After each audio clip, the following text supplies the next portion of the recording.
আসসালামাইকুম বন্ধুরা, আমি একটা জিনিস বিষয় শেয়ার করি।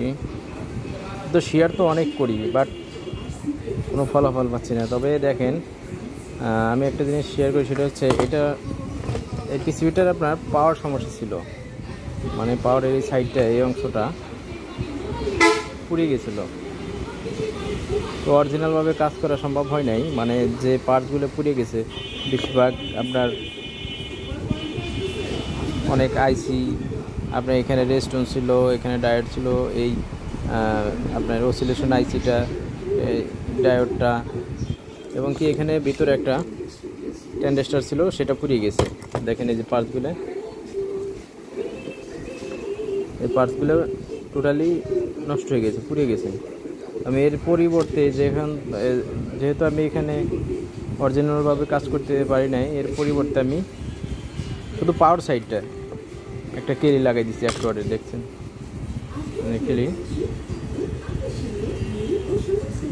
কেলিটা ব্যবহার করছি। যে এই ট্রানজিস্টরটা ছিল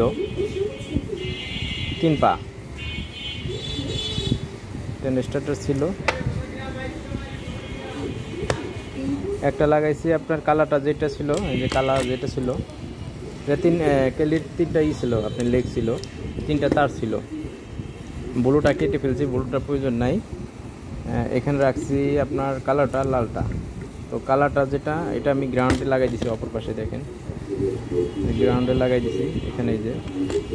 এখানে গ্রাউন্ডে লাগাই দিছি। আর যে বোল্টটা 100 ভোল্ট যেটা কভার করবে, সেটাই যে এখান দিয়ে যে মাঝখানে যে ডায়োডটার যে ট্রানজিস্টরটা যে মাঝখানে যে পাটা থাকে, মাঝখানে যে লেগটা থাকে, সেখানে লালটা ব্যবহার করছি। 100 ভোল্ট বাইর করছি এখান দিয়ে, এখানে লাগাই দিচ্ছি।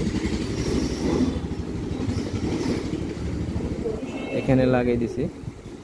এখান দিয়ে পার হয়ে পুরো সার্কিটটা আমার ওকে আছে। আপনারা শর্টকাটে কেলি কীভাবে লাগাবেন, এখানে যে পার্টসগুলো থাকবে আপনি সবগুলো চাইলে উঠাইয়ে কেলিটা ব্যবহার করতে পারবেন। যেহেতু আমার এটা ভালো আছে, খোলার প্রয়োজন নাই। আর এখানে ডায়োডগুলো কেটে গেছিলো, এই ডায়োডগুলো যে পাওয়ারের যে 414 ডায়োডগুলো, এই সাইডের ডায়োডগুলো কেটে গেছিলো, আমি লাগাই নিয়েছি। আর এখানে এই যে বড় ডায়োডটা, এটা আমি চেঞ্জ করে নিয়েছি, এটাও কেটে গেছিলো। তবে এটা ঠিক আছে।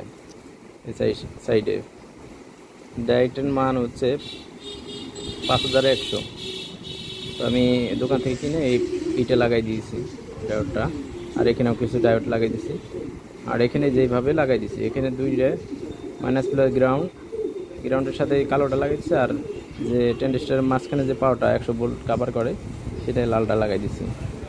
আমার সার্কিট কিন্তু এখন পুরোপুরি ওকে।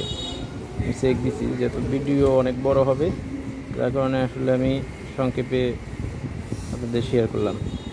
আপনার এভাবে করলে হয়ে যাবে, আপনার এত ঝামেলার প্রয়োজন নেই। একটা কেলি লাগাই দিলে পুরো সার্কিটটা করে নিতে পারবেন। আর অবশ্যই কেলি লাগাইয়ে আপনার যে এখানে ভেরিয়েবলটা আছে, এখানে 0 করে দিবেন, একবারে ঘুরিয়ে 0 করে দিবেন। ধন্যবাদ সবাইকে। অবশ্যই লাইক, শেয়ার এবং কমেন্টটা করবেন যে আসলে পরবর্তী কী চান, কী ধরনের ভিডিও চান। ধন্যবাদ সবাইকে।